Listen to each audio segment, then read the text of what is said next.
Nagpagahi na naman ako ng bukog dito kay Pakito mga doy. Maning kamot at maning tiil tayo dito na maglisod po gini sila na ako. Pagkaluoy yung taon sa kabutang ng Natalia, pumugos ka pa kasi. Sibalag pa sa ligaw!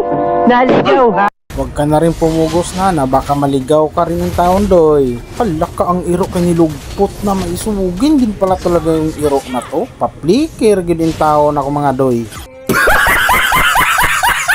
Sinulod pag in tao ng udisa namin. Bisige diri ka. Ugkoy pag side step pa man yon. Sige pagiganti mo kami doy. Sos Mario Josep. Nagtabi-tabi lang talaga tayong humiga. Ang mahalaga, malapit tayo sa isa't isa.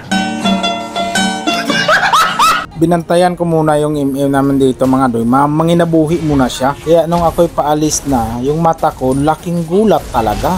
Kasi bali manhinuan nilang daghana. Malakas din talagang manghilo tong iro na to. Pero bago ang lahat mga doy, tara luma muna tayo. Maraming salamat sa inyong oras kung tatapusin nyo pa. Kung wala pa ka nakapag-subscribe, ay nagpagulat yung tao na sabihan pa kita.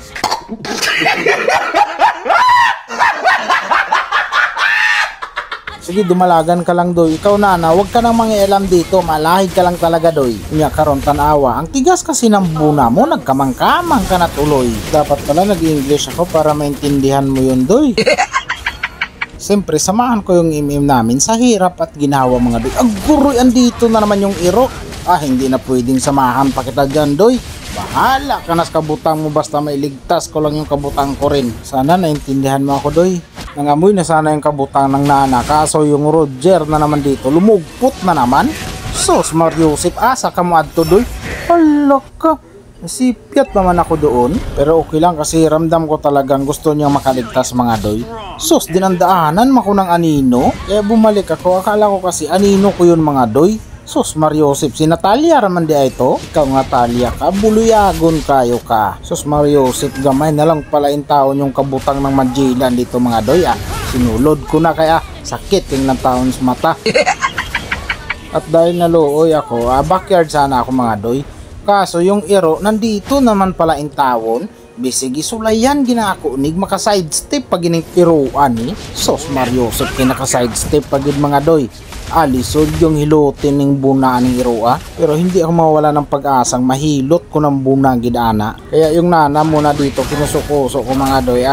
Backyard ka kay isod kain na. At dahil sumunod yung panganod sa patibong ko impas ginunuan ang kanyang kabutang mga doy. Hindi kasi niya alam na utak yung ginagamit ko andito giro mga doy. Matagal kitang hinahanap, ngayon ka lang nagpakita. Besigi ang buna mo kay nahilot na gyud mga doy. Ayun, nakadapa na lang yung taon.